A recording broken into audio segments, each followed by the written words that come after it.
ప్రతి సమావేశంలో మా stand clear, BRS party stand clear. GO ద్వారా ప్రక్రియ జరగదు.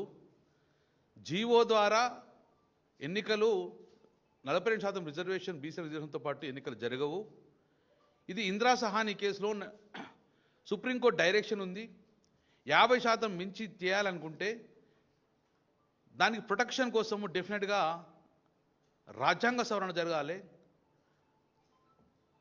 9వ షెడ్యూల్లో చేర్చిన ప్రొటెక్షన్ వస్తుందని చెప్పేసి ఫస్ట్ నుంచి బిగినింగ్ నుంచి మా పార్టీ ఇదే లైన్లో ఉన్నది. దానికి అనుగుణంగా కేసీఆర్ గారు, కేటీఆర్ గారు ఆదేశానుసారం వేదిక మీద ఉన్న అందరం కూడా స్టడీ చేసినందుకు తమిళనాడు కూడా వెళ్ళడం జరిగింది. తమిళనాడులో స్టడీ చేసిన డాటా మొత్తం మా దగ్గర ఉంది.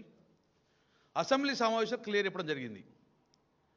ముఖ్యమంత్రి గారు రేవంత్ రెడ్డి గారు 40-50 సంవత్సరాల నుంచి మోసం చేస్తున్న ఈ కాంగ్రెస్ పార్టీ ఈసారన మోసం చేయకండి, మమ్మల్ని అన్యాయం చేస్తే సహించము, అవమానం చేస్తే సహించము, అన్యాయం చేస్తున్న సహిస్తున్నాం కానీ అవమానం చేస్తే సహించము, ఈరోజు 40% ఇచ్చే బాధ్యత మీదే అని చెప్పడం ద్వారా 40-50 సంవత్సరాలు మోసం చేసినాం కదా, ఇంకొక సంవత్సరం మోసం చేస్తే ఏందనే విధంగా ఈరోజు మమ్మల్ని అవమానం చేసే దిశగా ఈరోజు 42% జీవో ఇవ్వడం, అది కోర్టులో నిలబడదని చెప్పి ముఖ్యమంత్రి గారు తెలుసు, వాళ్ళ మంత్రివర్గానికి తెలుసు, ప్రభుత్వానికి తెలుసు, రాష్ట్ర ప్రజానీకానికి అందరికీ తెలుసు అది నిలబడదని. నేను అసెంబ్లీలో అదే చెప్పాను, నిలబడదంటే పిల్లి శాపనార్థాలు పెడతానామని ఒక మంత్రి లేచిండు, ఇంకో మంత్రి మాట్లాడాడు పాజిటివ్గా ఆలోచించు అన్నాడు.